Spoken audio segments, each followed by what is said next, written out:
In this episode, we're going to face a truth that shows up in almost every real environment. Not everything can be modern, and not everything can be fixed the way the textbook would prefer. Specialized and legacy systems are the machines and applications that still do important work even though they are old, unusual, or built for a narrow purpose. Sometimes they run a critical business function that no one wants to disrupt, and sometimes they control a physical process where downtime is costly or unsafe. In other cases, they exist because replacing them would require rewriting software, replacing hardware, retraining staff, and migrating data, all while the organization is trying to keep operating. The challenge for a defender is that security controls often assume the system can be patched, monitored, and configured like a modern endpoint or server. When that assumption is false, the job becomes less about perfect protection and more about realistic risk reduction in an imperfect world. Before we continue, a quick note. This audio course is a companion to our course companion books. The first book is about the exam and provides detailed information on how to pass it best.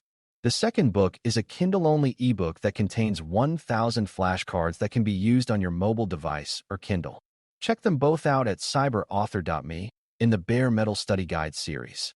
When people say legacy, they often mean old, but security cares more about the consequences of being old than the calendar age itself. A system becomes legacy in a risky way when it can no longer receive updates, when the vendor has stopped supporting it, or when it depends on components that are themselves out of date. Obsolescence is the bigger story behind that, because it describes the slow drift where a system moves farther away from current security expectations, not because anyone chose to be careless, but because time passed. Unsupported reality means you may have software that cannot be patched, drivers that cannot be replaced, or hardware that cannot run newer protective features. Beginners sometimes assume the only safe answer is to replace the system immediately, and that would be wonderful, but it is not always possible on a realistic timeline. Security in this context is about accepting constraints without surrendering to them, and building a defensible approach that protects what matters most. Specialized systems add an extra twist because they often behave differently from general-purpose computers. They might run a single application, use uncommon protocols, rely on a specific peripheral, or require strict timing that makes changes risky. They can be medical devices, lab instruments, manufacturing controllers, retail point-of-sale systems, or custom appliances that were built for one job and never expected to be part of a modern threat landscape. Many specialized systems run embedded software, which may have limited visibility into what is happening internally and limited ability to run additional security controls. They might also have hard-coded dependencies, like fixed usernames, fixed network settings, or fixed software versions that other components expect. The key beginner insight is that specialized does not mean unimportant. It often means the system is essential and brittle at the same time. That combination is what makes security planning challenging, because you must protect it without breaking it. Constraints are the first word in the title for a reason, because constraints are the rules of the game you are actually playing. A constraint might be technical, such as a system that crashes if you install a new library or if you enable a modern encryption option. A constraint might be operational, such as a system that can only be taken down during a narrow maintenance window a few times a year.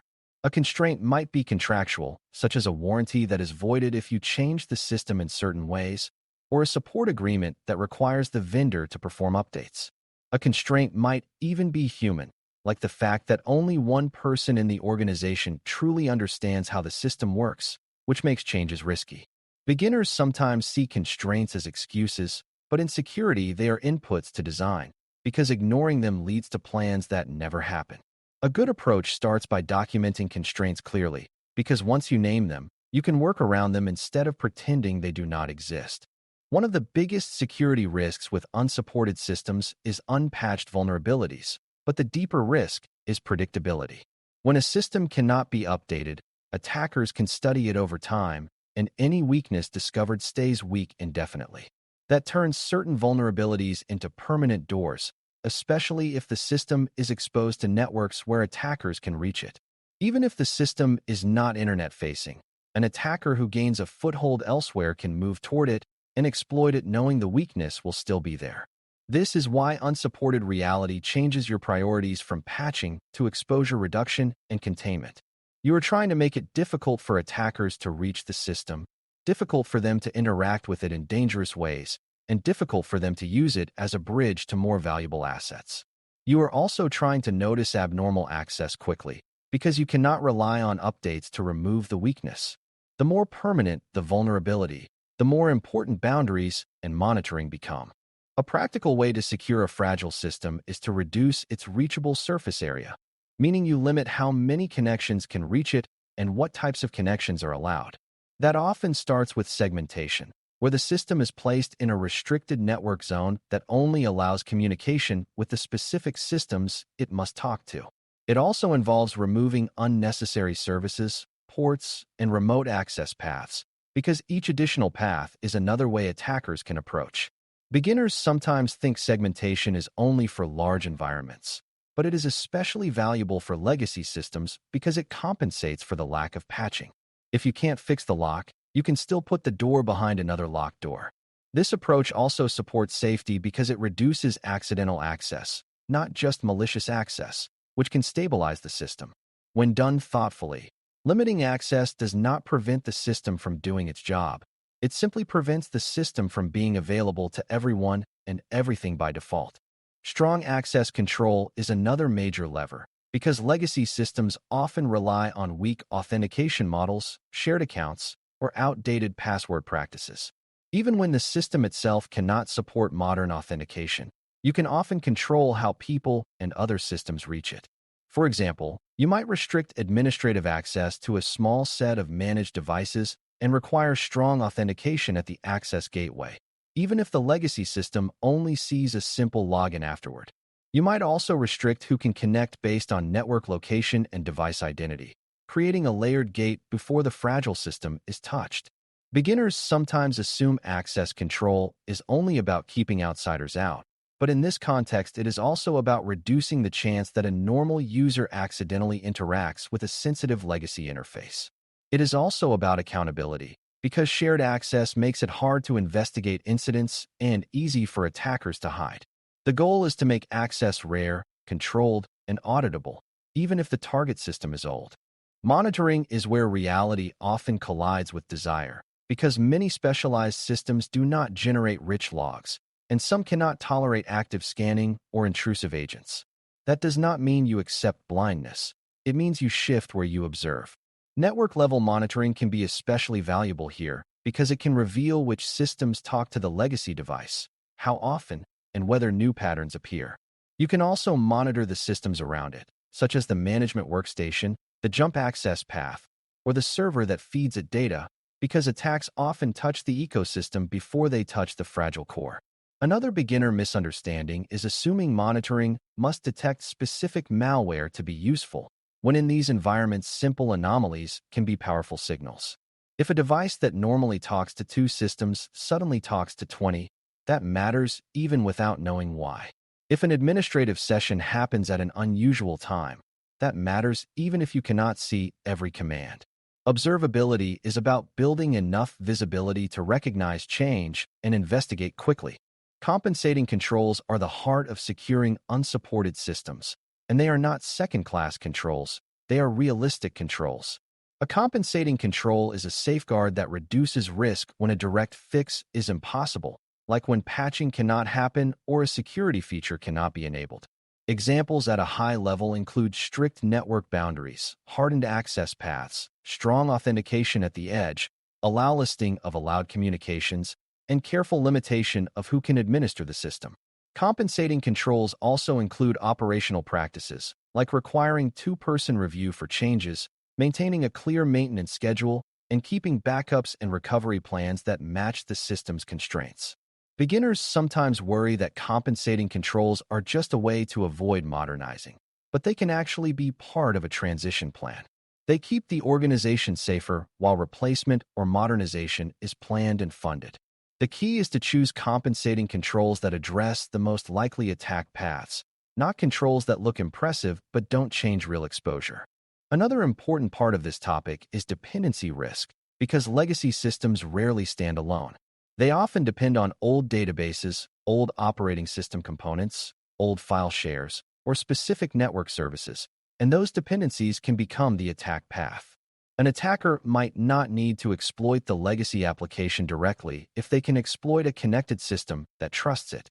For example, if a modern system sends data to a legacy one, the data path could be abused to deliver malicious input or to trigger unexpected behavior. If a legacy system depends on an old authentication mechanism, that mechanism can become the weak link that attackers target. For beginners, a helpful mindset is to treat the legacy system as the center of a small neighborhood and secure the neighborhood, not just the house. You map who talks to it, what it talks to, and what happens if one neighbor is compromised. Then you reduce unnecessary dependencies and strengthen the remaining ones. Change control matters more than usual with specialized and legacy systems because changes are both risky and rare, which creates a temptation to pile many changes into one event. That temptation increases the chance of mistakes, and mistakes can cause outages that make leadership even more hesitant to allow future security work. A safer approach is to treat changes as carefully planned experiments, even when they are small, and to keep a strong record of what was changed and why. Beginners sometimes associate change control with bureaucracy, but here it is a safety tool that protects fragile systems from well-intentioned damage. It also creates confidence, because when something does go wrong, you can trace what changed and roll back more effectively. Another subtle benefit is that disciplined change control makes it easier to spot unauthorized changes because the baseline is better known. In environments where you can't rely on frequent patching, being able to notice and manage change becomes a core defensive skill. Replacement and modernization planning is part of security, even though it can feel like an engineering or budget conversation, because unsupported reality never improves on its own. If a system is permanently unpatchable, the risk profile tends to worsen over time as attackers learn more and as the rest of the environment evolves around it. A good security mindset treats legacy systems as technical debt with security interest, meaning the longer you keep it, the more you pay in compensating controls, monitoring effort, and incident risk.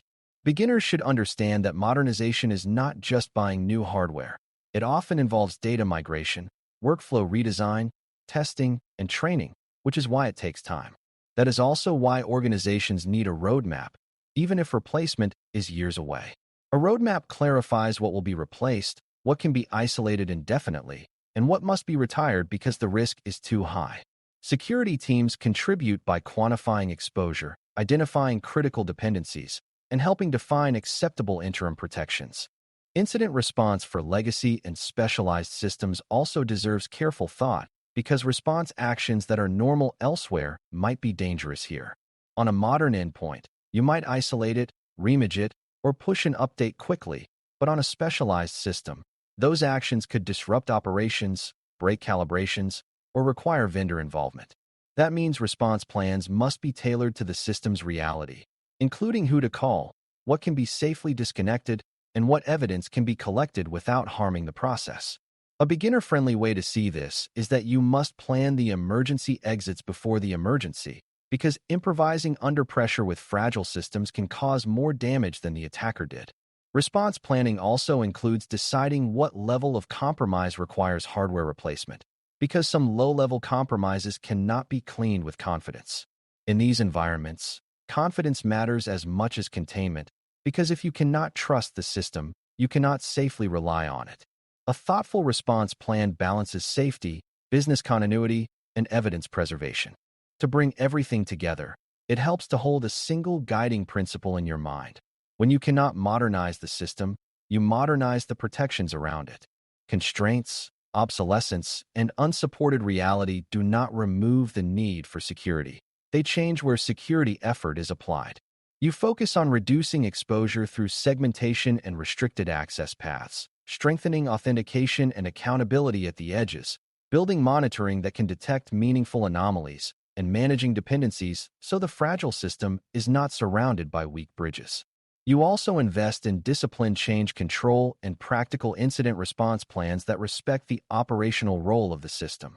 At the same time, you treat replacement planning as part of risk management because permanent unsupported systems create permanent risk. When beginners understand that security is often a negotiation with reality, they stop looking for perfect answers and start building resilient ones. That mindset is what allows you to secure the environments that actually exist, not just the ones we wish we had. Thanks for listening. For more audio courses, daily newsletters, and more, please visit baremetalcyber.com.